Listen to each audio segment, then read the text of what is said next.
Zambians accuse Shoprite of not sourcing onions from local farmers.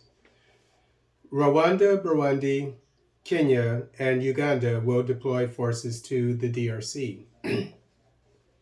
Nigeria sends almost 200 troops to Guinea-Bissau for a peacekeeping mission. The coronation of the Zulu king is delayed due to floods.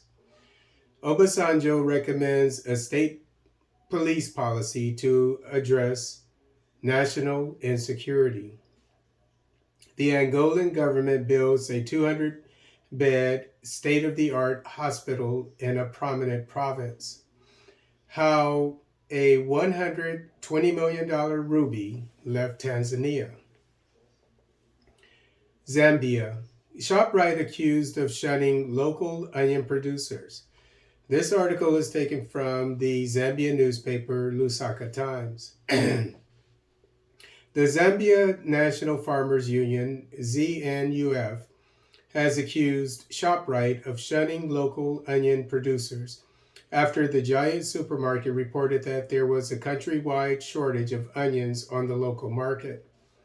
In a statement released to the media, ZNUF described the reports by Shoprite as misleading and said that the organization will not sit back and watch entities bent on proliferating imports arm twist government into succumbing to notions that the country is experiencing commodity shortages. East Africa. Rwanda, Burundi, Kenya, and Uganda to deploy forces in DRC. This article is taken from newspaper Accuse, Cameroon. Leaders of East African countries have agreed with the Democratic Republic of Congo, DRC, to send joint military forces to eastern DRC to fight armed groups and restore security. They also called on the rebels to quickly conclude a political agreement to not be considered enemies. During a mini summit bringing together Ugandan President Museveni, President of the Democratic Republic of Congo, Felix Tshisekedi, Kenyan President Uhuru Kenyatta, Burundian Evariste Ndayishimiye, and Rwandan Minister of Foreign Affairs, held in Nairobi, Kenya, the leaders said the regional force would be put in place immediately. Uganda and Kenya have troops in DR Congo fighting rebels. However, Uganda, Rwanda, DR Congo, and Burundi have accused each other of having negative forces operating in eastern DR Congo. Rwanda also wanted to send troops to DR Congo, but DR Congo politicians rejected the proposal. In the new agreement, Rwandan forces will be part of the regional force. The statement said that all foreign armed groups in DR Congo must disarm and return unconditionally and immediately to their respective countries of origin, and if they fail to do so, these groups would be considered as negative forces and treated militarily by the region. The absence of President Kagame in person from the meeting also raises the question of whether Kigali believes in the new agreement. Nigeria and Guinea-Bissau. Nigeria deploys nearly 200 troops to Guinea-Bissau. This article is taken from Accuse, Cameroon.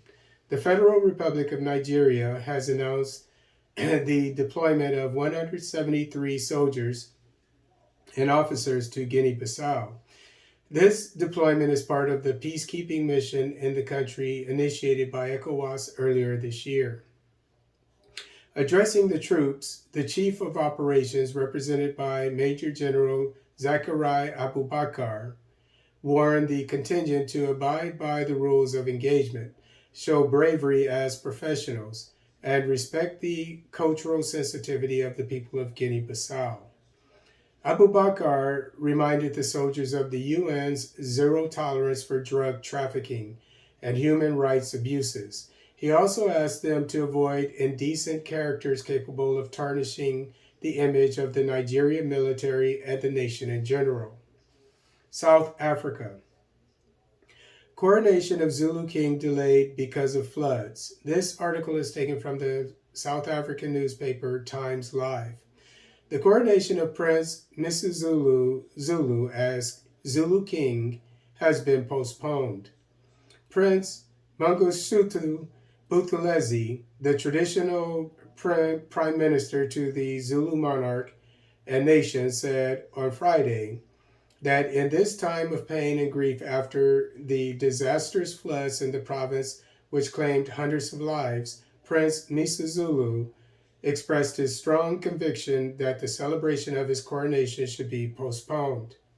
As our nation mourns the loss of lives, homes, and property due to the devastating floods in KwaZulu-Natal and the Eastern Cape, our focus must be on healing, rebuilding, and restoring what has been lost, Buthelezi said.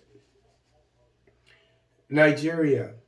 Obasanjo, others insist on state police as Buhari tasks service chiefs. This article is taken from the newspaper Guardian, Nigeria. Rising from a 4-hour National Security Council meeting yesterday, President Muhammadu Buhari once again issued fresh directives to security agencies to rescue all those in captivity across the country and advance the acquisition of intelligence. The National Security Advisor, NSA, Bagagana Mungongo, disclosed this to State House correspondents after the first council meeting of the year chaired by President Buhari. He said the president was not happy with the prevailing security situation and has remained a very sad man following deteriorating security in the land on account of the failure of the military and other agencies to tame the menace. Weighing in on rising insecurity, former President Olusegun Obasanjo has said the creation of state police would be a better option than community policing. Obasanjo made this disclosure when the leadership of the National Association of Ex-Local Government Chairmen in Nigeria paid him a courtesy visit in Abeokuta.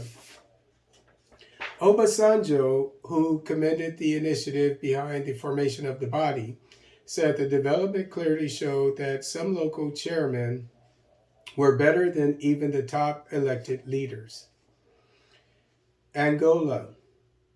Cabinda population has first-line hospital. This article is taken from the newspaper Jornal de Angola.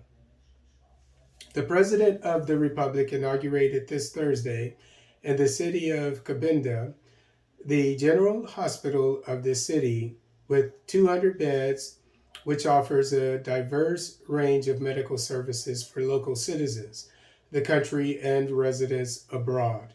The new hospital unit, located in the village of Chibodo 2, on the outskirts of the city of Cabinda, is the first third-level outside Rwanda compared to the hospital complex for cardiopulmonary diseases, D. Alejandre do Nascimento. Silva Lutukuta indicated that the General Hospital of Cabinda is prepared to provide services in 22 specialties, and with emphasis on neonatology, emergencies, traumatology, pathological anatomy, hematology, endoscopy, and laboratories with high-level equipment for diagnosis of various pathologies.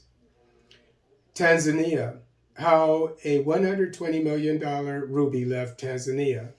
This article is taken from the Tanzanian newspaper, The Citizen.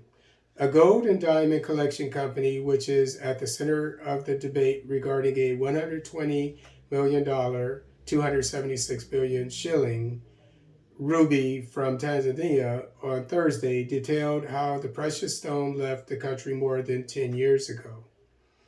The firm's explanation came on the day the Tanzanian government said it was yet to ascertain the true origin of the 2.8 kilogram variegated ruby, said to be one of the world's biggest, which went on display for the first time ahead of an auction in the Gulf Emirate of Dubai. The 8,400 carat stone, nicknamed Burj Al Hamal, was unveiled on April 15th at Waldorf Astoria, DIFC, as part of S.J. Gold and Diamonds Calistro collection. In an email sent to the Citizen, the company said the purplish red ruby was mined by a local mining company in Windsor, Tanzania, which then sold it to an American owner. Without mentioning the identity of the collector who put it up for auction, the company said the ruby was purchased at a private sale in the U.S. by the client who is a billionaire collector. Excuse me. 10 years ago, a local mining company in Tanzania landed on this unique gemstone and sold it to someone in the U.S. The current owner bought it at a private sale, and that is how it got here, read part of the email. According to S.J. Gold and Diamond Trading, DMCC, Tanzania, as the country of origin of the ruby, will reap huge benefits from the auction. The money raised during the auction will be given under the management of the Tanzania government for infrastructure development for the artisanal mining community, said the company. According to the collector of Tanzania, stone was not heated, meaning it has not been treated, so it's natural, and that's why it's precious, with reports suggesting it could fetch up to $120 million. The stone will be on display at different locations in Dubai for the next 30 days before going to auction.